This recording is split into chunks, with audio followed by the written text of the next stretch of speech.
শুনছিলাম মিডিয়াওয়ালারা বলছে শুধুমাত্র 160 কিলোমিটার গতিতে একটা ঝড় দিয়েছে, শুকনো এলাকা, গাছের ঘষা লেগে না হলে পাথরের ঘষা লেগে একটা আগুন ধরেছে। সেই একটা চিঙ্গারি আজকের হিসেব বলছে এখনো আগুন লিবাতে পারেনি। আমেরিকার ফোর্স 70,000 গাড়িকে লাগানো হয়েছে আগুন লিবাতে, 70,000 আগুন লিবানো গাড়ি লাগানো হয়েছে। 75,000 ফোর্স নেমে গেছে আগুন লিবাতে। কয়েকশো হেলিকপ্টার আর যুদ্ধ বিমান লেগেছে, সমুদ্রে থেকে পানি তুলছে আর পানি ঢালছে আগুন লিবাবার জন্য। গোটা হলিউড পুড়ে ছাই হয়েছে। এখন আমেরিকার সমীক্ষায় বলেছে 4.5 লাখ কোটি সম্পত্তি পুড়ে ছাই হয়েছে। আল্লাহর কাছে সুপার পাওয়ার ও ঘুটনা টেকে দিয়েছে। এরপরে হিসেব জুড়তে হবে মুমিন দিকে যে সমস্ত পাওয়ারটা আল্লাহর হাতে আছে, যার কাছে পরমাণু তার কাছে নেই। কথাটা বুঝতে পেরেছেন? ধর্ম কবুল করেছে, জোরে একবার বলুন নারায়ে তাকবীর। গরুর গোশ খাও না তোমরা? আজকে কি খাইয়েছে? সবজি। তবে গরু খেয়েছে? হ্যাঁ। গলার আওয়াজ কই? নারায়ে তাকবীর। হ্যাঁ, কার কাছে পৌঁছাতে হবে আওয়াজটা? শুধু আল্লাহর কাছে লয়। আমি এখন দিল্লি পাঠাতে চাইছি, ও মাল আগে শুনুক, তারপর অন্য কেউ শুনবে। আল্লাহ তো সব জানেন। ইন্নাল্লাহা লা ইয়াখফা আলাইহি শাইউন ফিল আরদি ওয়ালা ফিস সামা। আসমান আর জমিনে কোন জিনিসটা আমার আল্লাহর কাছে গোপন নাই। জোরে বলুন সুবহানাল্লাহ। আল্লাহ সব জানেন, শুনেলেন। আমি যার কাছে আওয়াজ পৌঁছাতে চাইছি, শোনো, 13 লাখ লোক 5 বছরের ভেতরে ইসলাম ধর্ম কবুল করেছে। বাবা, 5 বছরের ভেতরে মাত্র 30,000 অন্যান্য ধর্মের লোক সনাতন ধর্ম কবুল করেছে। তাহলে বলুন, রসুলকে যারা গালি দিয়েছে তারপরও ইসলামের লাভ না ক্ষতি? লাভ। জোরে বলুন সুবহানাল্লাহ। গালি দিয়ে কি করবে? এদের অভিযোগ কি? আল্লাহর হাবিব সাল্লাল্লাহু আলাইহি ওয়াসাল্লাম 6 বছর বয়সে মা আয়েশা সিদ্দিকা রাদিয়াল্লাহু তাআলা আনহাকে বিবাহ করলেন এবং সংসার শুরু করেছেন। আমরা সকলে জানি 9 বছর বয়সে, কত বললাম? 9 ইয়ার্স, 9 বছর। এই 9 বছর বয়সে সংসার শুরু করলেন। চলুন, এটা কতদিন আগে? নবীজি কতদিন আগে? কে বলে? 1444 বছর আগে। এটা রাউন্ড ফিগার 15 করুন, 1500 করুন। এই 1500 বছর আগে নবীজি করেছেন। 9 বছর বয়সে সংসার শুরু করেছেন। চলুন, আচ্ছা আপনারা বলুন তো, আমি যে কবিগুলোর নাম করলাম, যাদের ছবিগুলো টাঙানো আছে, এরা ক হাজার বছর আগে?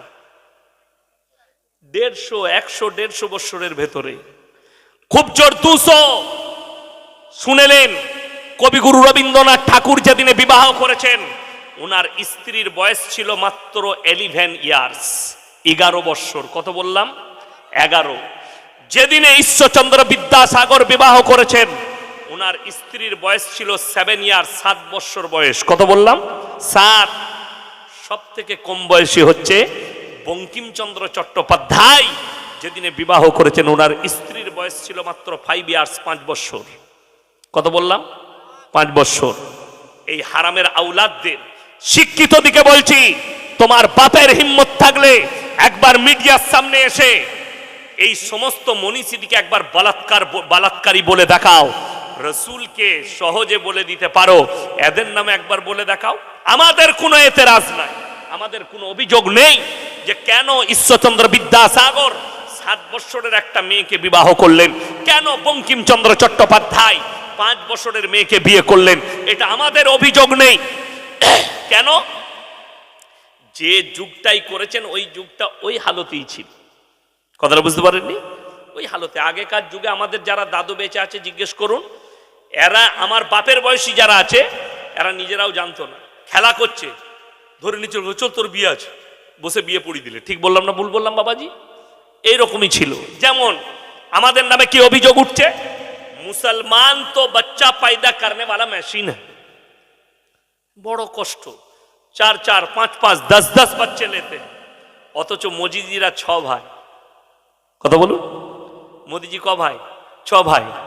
যোগীজিরা 7টা ভাই, তাগাড়িয়া 10টা ভাই। তারপরও দোষ হচ্ছে ইয়াসিনের। বড় কষ্ট। আমার মেয়ে স্কুল থেকে এসে বলছে, আব্বা আমরা ভারতে 18%। আমি বললাম, হ্যাঁ মা, আমরা হিজড়ে ছেলে হয়নি। কি করবো, আমার বাপও শুনেছে 18, আমিও শুনছি 18। আবার দোষ আমাদেরই, বলছে এরা 10টা করে ছেলে পয়দা করে। তা মালগুলো গেল কোথায়? ওরাই জানে। শুনেন, বেঈমান কাফের দিকে সুযোগ দিবেন না। সবাই হাত তুলে বলুন তো, ইমানের উপরে টিকবো? জোরে বলুন ইনশাল্লাহ। আপনি ইমানের উপরে টিকেন, বেঈমান কাফের চাকা আল্লাহ তাদের ওপর দিকে ঘুরিয়ে দিবে। আপনি ইমানের উপরে টিকেন, দেখুন তারা কতটা কামিয়াবি লাভ করেছে। আজকের যুগে আপনি প্রশ্ন করেন, একটা মৌলবীকে প্রশ্ন করেন, করেন না? করেন না? করবেন, করার অর্ডার আছে। কিন্তু আপনাকে যখন বলি বাবা 5 ওয়াক্তের নামাজ পড়ো, আপনি বলেন হুজুর সময় হচ্ছে না। বলেন না? বলেন না? হুজুর নামাজ পড়ে কি হবে, এই প্রশ্ন আপনি করেন আমাদিকে। আমি অনেকগুলো উত্তর দিয়ে গেলাম, কিন্তু শুনেলেন কোনোদিন এই প্রশ্ন করেছেন? আমাদের ডাক্তাররা, ডাক্তার বাবুরা, আপনি চাপড়াই যাবেন, কৃষ্ণনগরে যাবেন, আপনি চলে যান Bardhaman medical college, Kalyani medical college, Kolkata medical college, আপনাকে বড় বড় ডাক্তাররা দেখতে আসছে। আপনার স্ত্রী প্রেগনেন্ট, আজকে সমাজে 100টা প্রেগনেন্ট মেয়ের মধ্যে 98 পেট ফাড়া বাচ্চা। ঠিক বললাম না? ডাক্তার বলছে সিজার, বলছে আপনারা জানেন না এই যুগটা হচ্ছে আধুনিক যুগ, মডেলিং এর যুগ। বাচ্চা সিজার করে বার করবে, বাচ্চা সুস্থ থাকবে, সুন্দর থাকবে, মা সেফটি থাকবে। আগেকার মানুষরা তো বোকা ছিল। আচ্ছা, যে ছাগলগুলো আছে ওগুলো কোন যুগে আছে? মডেলিং এর যুগে আছে না পুরনো যুগে? ওরাও তো মডেলিং এর। তুমি আদিম যুগের মানুষ, ছাগলগুলো পুরনো যুগে আছে? সে তো এখন আছে আমাদের সাথে। গরু আমাদের যুগে আছে, তাইলে এরাও মডেলিং, ঠিক কিনা? আচ্ছা শুনেছেন ছাগলের 3টে বাচ্চা হয়, সিজার করতে হয়েছে কোনোদিন? কুকুরের 7টা ছানা হয়, সিজার করতে হয়েছে? শুয়োরের 14টা ছানা হয়, সিজার করতে হয়েছে? আপনার বিবির একটা বাচ্চা হবে, হারামখোর ডাক্তার বলছে পেট ফাটতে হবে। ঠিক বললাম না? সব থেকে বড় ষড়যন্ত্র এটাই বেঈমান কাফেরদের। এদের ইজ্জতকে হানি করে দাও, এদের ইজ্জতকে বেইজ্জতি করে রেখে দাও। আমার ভাই, বেঈমানরা কামিয়াবি লাভ করেছে, আপনি নাকাম। আমাদের জন্য বলছে এরা 4টা করে বউ রাখে। হাত তুলেন তো, 4টা বউ কার কার আছে? আছে কারণ? একটাতেই ঝামেলা শেষ নাই। দিল্লি কা লাড্ডু, জো খায়গা ও ভি পস্তায়েগা, জো না খায়গা ও ভি পস্তায়েগা। ঠিক বললাম না? দিল্লির লাড্ডু। জিজ্ঞেস করুন, আমাদের মতো মৌলবীরা একটা বিয়ে করতে ভয় খাচ্ছি, কি বুঝলেন? আচ্ছা, আলেমরা তালবিনিমরা বাদ দিয়ে আপনারা বলুন, ইসলামে 4টা বিয়ে করে যায় যাচ্ছে না? নাই আছে। কেউ যদি দ্বিতীয় বিয়ে করতে যায়, তাকে বইয়ের কাছে ইজাজত নিতে হবে না? হবে না? হ্যাঁ হবে। আচ্ছা, এরকম ভালো বউ কারো আছে? রাতের বেলায় গিয়ে বলবেন জলসা শুনে, আমি না কালকে আর একটা বিয়ে করবো, তোমাকে চুমু খাবে না ঝাঁটা করে মারবে? ভাই অত সহজ নয়। বিবির কাছে ইজাজত লিবার প্রয়োজন নাই, বিনা ইজাজতে আপনি বিবাহ করতে পারেন। মায়েরা মনে মনে ভাবছে, আচ্ছা 8 বেটা মৌলবীকে হুজুররা দাওয়াত দিয়েছে, এ তো বিয়ে করার কথা বলছে। আরে আমার পুরো কথাটা শুনেন। আর অনেক যুবক মনে মনে করছে এই রকম হুজুরকে দাওয়াত দিবি, কাল সকালে আমি দীপালিকে করব, তুইও মার খাবি আমিও খাবো। না, আল্লাহ তাআলা নিষেধটা বিবির কাছে নেই, বাধাটা বিবির কাছে নেই। বাধাটা আল্লাহ তাআলা দিয়েছে তোমার দিলের মধ্যে। যদি মনে হয় 2টো বিবিকে সমান চোখে দেখতে পারবো না, তোমার জন্য একটাই বিবি যথেষ্ট। জোরে বলুন সুবহানাল্লাহ। তোমার দিল যদি বলে আমি 2টো বিবিকে সমান চোখে দেখতে পারবো না, একটাই বিবি যথেষ্ট। বড় কষ্ট লাগে একটা মুসলমান, একটা মৌলবী, সে যদি 2টো বউ রাখে, একটা মুসলিম যদি 2টো স্ত্রী রাখে, এবং 2টোই স্ত্রী হালাল। হারামখোরদের মাথায় ব্যথা। আর এই হারামখোররা রাস্তায় একটা রেখেছে, দেহ ব্যবসার আড্ডাখানায় একটা রেখেছে। সব জিনাখোরগুলোকে যেখানে জিনা করা হয়, বিনা বিয়েতে 10টা রেখেছে। ঠিক বললাম না ভুল বললাম? আর আমরা বিবাহ করে দুটো রাখলে, তবে আমার দুটো বউ লয়, এটা ভাবেন না, খুব বিপদ। আবার আপনারা প্রচার করে দিবে হুজুর বলে গেছে হুজুরের দুটো বউ, শেষকালে আমি আমার বউয়ের কাছে ফেরে পড়ে যাব, আমাকে বলবো আর একটা বউ কোথায় রেখেছো বলো, চাপড়াই না কোথায়। ওই জন্য আমার দুটো না, আমি খালি উদাহরণ দিচ্ছি আপনাদিকে। আমরা দুটো বউ রাখলে ঝামেলা, অপরাধ। আর তোমরা 10টা মেয়ে রাখলে অপরাধ নাই, জিনা করে। একটা ঘরে বিবি, হোটেলে একটা, বাজারে একটা, পতিতালয়ে একটা রেখে দিয়েছে। ওই জন্য ইসলাম হচ্ছে পরিষ্কার পরিচ্ছন্ন, সুন্দর এবং উদারতায় পরিপূর্ণ। ইসলামে বাড়াবাড়ি নেই। আমার মায়েরা শুনেলেন, ইসলামের আইন কানুনকে খারাপ চোখে দেখবেন না।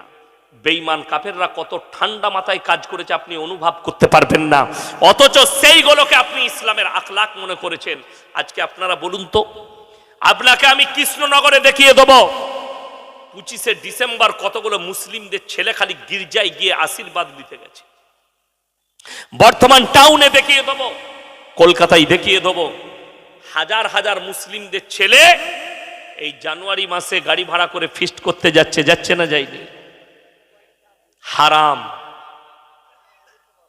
কোরআনে আছে